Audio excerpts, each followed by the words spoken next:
എല്ലാം ആയല്ലോ, ഇനി ഒന്നും ബാക്കിയില്ലല്ലോ. ഇല്ല. എന്നാ വിട്ടോ വിട്ടോ. അതങ്ങനെ മംഗളായിട്ട് കഴിഞ്ഞു. അല്ല, നമുക്ക് പോണ്ടേ? ഒരു വീടടച്ചു പോന്നിട്ട് ആഴ്ച ഒന്നായില്ലേ? പോവാം, നാളെ ആവട്ടെ. രാമൻ ഇവിടെ ഇല്ലാത്തതല്ലേ.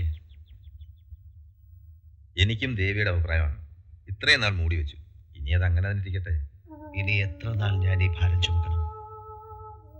ഒന്ന് പൊട്ടിക്കരയാൻ പോലും പറ്റാത്ത എന്റെ അവസ്ഥ മനസ്സിലാക്കണം. എനിക്ക് മനസ്സിലാവാഞ്ഞിട്ടല്ല, നിന്റെ ഏടത്തി അവർക്ക് താങ്ങാനാവാത്തൊരു ഷോക്കാവില്ലേ? അവരുടെ ചോദ്യങ്ങൾക്കൊന്നിനും നമുക്ക് ഉത്തരവുണ്ടാവില്ല. പലരും നിന്നെ കുറ്റപ്പെടുത്തും. ചിലപ്പോ ക്രൂരമായ ആരോപണങ്ങൾ ഉണ്ടായെന്നും വരും. എന്താരോപണം? കൊന്നതാണെന്ന് വരെ പറയാൻ മടിക്കില്ല. അങ്ങനെ ഉണ്ടാവാമെന്നേ പറഞ്ഞുള്ളൂ. മരണം രഹസ്യമാക്കി വെച്ച് ദഹിപ്പിച്ചതൊക്കെ പലരും സംശയിച്ചേക്കാം.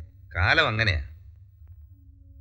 ഗോപിയേട്ടനെ അറിയാവുന്നവരാരും അങ്ങനെ പറയില്ല സർ. പറയുമെന്നല്ല, പറഞ്ഞേക്കാം. ഞാൻ കുറച്ച് കടന്നു ചിന്തിച്ചെന്നേ ഉള്ളൂ. അങ്ങനെ തെറ്റിദ്ധരിച്ചാൽ തന്നെ പോലീസ് രേഖകളുണ്ടല്ലോ. അതൊക്കെ ഉണ്ടാക്കിയെടുത്താണെന്ന് പറഞ്ഞൂടെ? പോരാത്തതിന് എന്റെ ഇൻവോൾവ്മെന്റ് അതിനെ ബലപ്പെടുത്തുകയും ചെയ്യും. ഇപ്പോ വീട്ടിലെല്ലാവരും ഒരു പ്രതീക്ഷയുടെ ആശ്വാസത്തിലാണ്. അതങ്ങനെ തന്നെ ഇരുന്നോട്ടെ, അതാ നല്ലത്. അത് മതി ഗോപിയേട്ട. ഏട്ടൻ പോയി, ഇനി അറിഞ്ഞാലെന്താ, അറിഞ്ഞില്ലെങ്കിൽ എന്താ? എന്നാലും ശേഷക്രിയകളൊക്കെ ചെയ്യണം. അപ്പൂനെ കൊണ്ട് പിണ്ണം വെപ്പിക്കണം. അല്ലെങ്കിൽ ഏട്ടന്റെ ആത്മാവിന് മോക്ഷം കിട്ടില്ല. അതൊക്കെ ഒരു വിശ്വാസമാണ്. ആയിരിക്കാം, എന്നാലും എനിക്കത് ചെയ്യിക്കണം. അനാഥ പ്രേതം പോലെ എൻ്റെ ഏട്ടന്റെ ശരീരം ആരും ഇല്ലാതെ, ആരും അറിയാതെ അടക്കി. ആത്മാവ് അനാഥമാകരുത്. അത് അരിയും നീരും തേടി അലയരുത്. അപ്പു ചോദിച്ചാൽ എന്തു പറയും? എന്തെങ്കിലും കള്ളം പറയണം. ഇത്ര നാളും കള്ളം തന്നെയല്ലേ പറഞ്ഞതും പ്രവർത്തിച്ചതും. ഇത് ഞാൻ എന്തെങ്കിലും കളവ് പറഞ്ഞ് ചെയ്യിക്കും. അവോ അസ്മാൻ മാതരസുന്ധയന്തു ഘൃതേനനോ ഘൃതക്വ പുനന്തു രാമനാഥൻ നാമസ്യ പിതൃപിണ്ഡം സമർപ്പയാമി. രാമനാഥൻ നാമസ്യ പിതൃപിണ്ഡം സമർപ്പയാമി. രാമനാഥൻ നാമസ്യ പിതൃപിണ്ഡം സമർപ്പയാമി.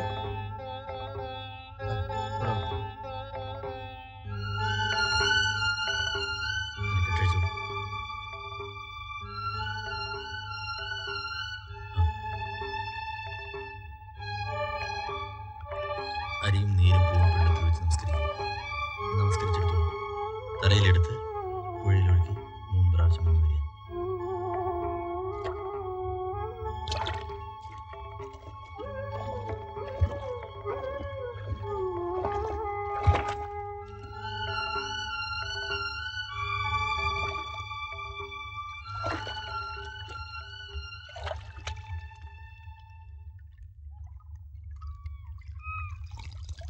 എന്താ അപ്പോ? ചെറിയ നോണ പറഞ്ഞു. എന്ത്? ആരുടെ കർമ്മങ്ങൾ എന്നെ കൊണ്ട് ചെയ്യിച്ചത്? അച്ഛന്റെ. പിന്നെന്തിനാ പിതൃപിണ്ടെന്നല്ലേ ഇത് പറഞ്ഞത്? പിതൃപിണ്ടെന്ന് വെച്ചാ അച്ഛന്റെ പിണ്ടെന്നല്ലേ അർത്ഥം? എന്റെ അച്ഛന്റെ പേരും പറഞ്ഞു, രാമനാഥൻ. രാമനാഥൻ. എന്റെ അച്ഛൻ മരിച്ചു അല്ലേ? നുണ. എങ്ങനെയാ എന്റെ അച്ഛൻ മരിച്ചത്? ആരാ കൊന്നത്? ആരാ? അപ്പു കൊന്നതൊന്നും അല്ല. ഞാൻ പറയുന്ന കേക്ക്. ഒന്നും പറയണ്ട, ഒന്നും കേൾക്കണ്ട. നുണയാ, നുണയാ. അപ്പു അവിടെ നിൽക്കാൻ. അപ്പു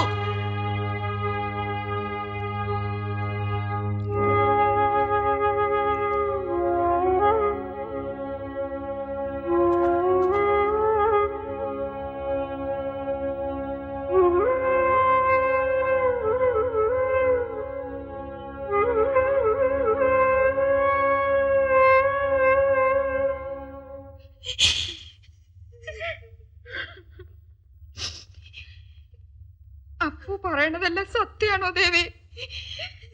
അമ്മേ, ഏട്ടൻ മരിച്ചെന്നുള്ളത് സത്യമാണ്. പക്ഷെ അതൊരു അപകട മരണം തന്നെയാണ്. പിന്നെ എന്തിനെല്ലാം ഒളിച്ചു വെച്ചു? ഞാൻ പറഞ്ഞല്ലോ.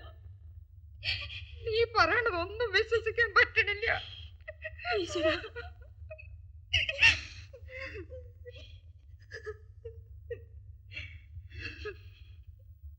ദേവി, അപ്പു അവൻ അച്ഛനല്ലാതാക്കിയല്ലേടാ നീ. അമ്മേ, അങ്ങനെ പറയരുത്. ഗോപിയേട്ടാ, ആരും മനസ്സിലാക്കുന്നില്ല നമ്മള്. ഏട്ടത്തി, നടന്നതൊക്കെ ഞാൻ പറഞ്ഞു. പക്ഷേ എന്റെ മോൾ എങ്ങനെ ആശ്വസിക്കും? അവള് മനസ്സൊന്നൊന്ന് ശപിച്ച നീയൊക്കെ ജീവനോടെ ദഹിക്കും. ഏത് ശാപവും ഏറ്റുവാങ്ങാൻ ഞാൻ തയ്യാറാണ്. ഗോപിയേട്ടാ, ഇപ്പൊ ആരെയും കാണണ്ട. കാരണം ഇനി ഒളിച്ചോടാൻ വയ്യ, ഇനി അഭിനയിക്കാൻ വയ്യ.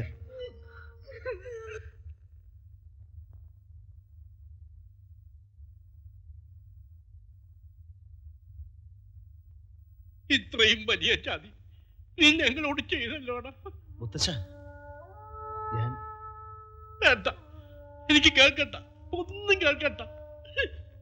അവന്റെ ശവത്തിൽ ചവിട്ടി ഇന്നലടാ നീ ഈ കല്യാണം അടിയന്തരം നടത്തിയത്. ഒരു വാക്ക് എന്നോട് പറഞ്ഞിരുന്നെങ്കിൽ ഞാനിത് കൂട്ടു നിൽക്കൂ. എന്റെ രാമൻ മരിച്ചു കിടക്കുമ്പോ ഈശ്വര ഞങ്ങളെ കൊണ്ട് എന്തൊക്കെ ചെയ്യിച്ചു.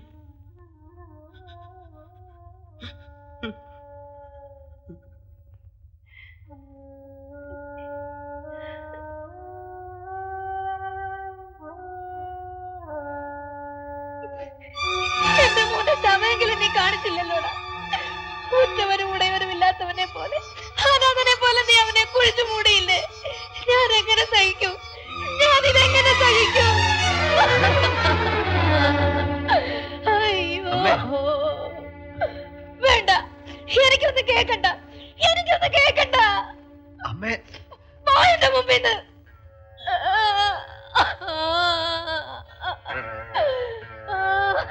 അയ്യോ,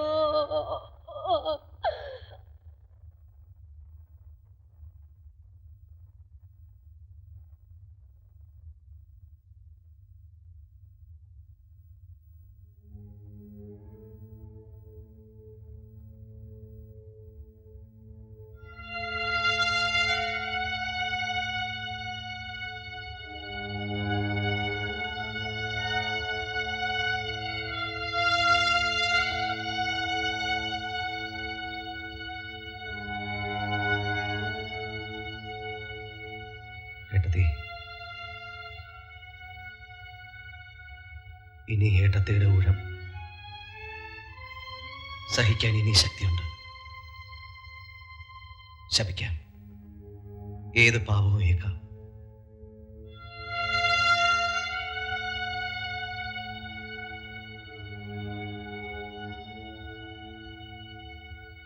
തൃപ്തിയായില്ലേ?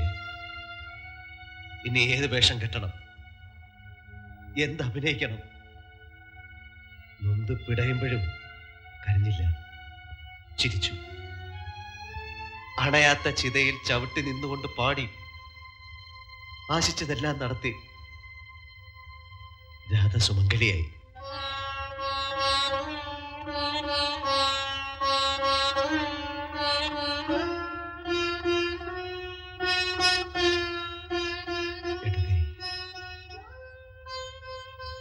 ചെയ്തതെല്ലാം തെറ്റ്,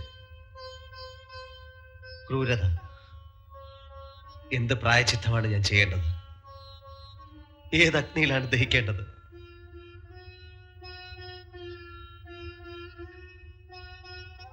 മറ്റാരേക്കാളും എനിക്കറിയാം നിന്നെ.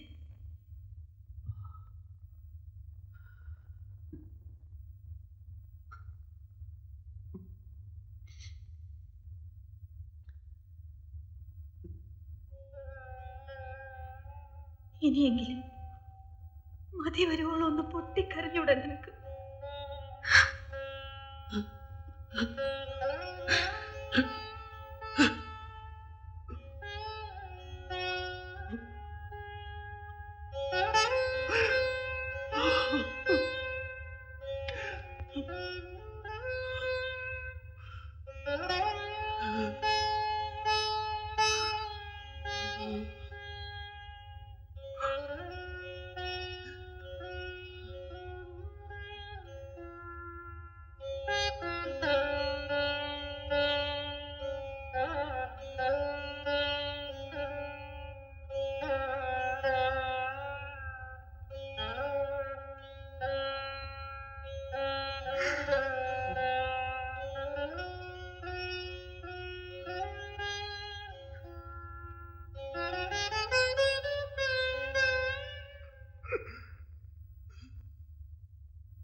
സാ പാ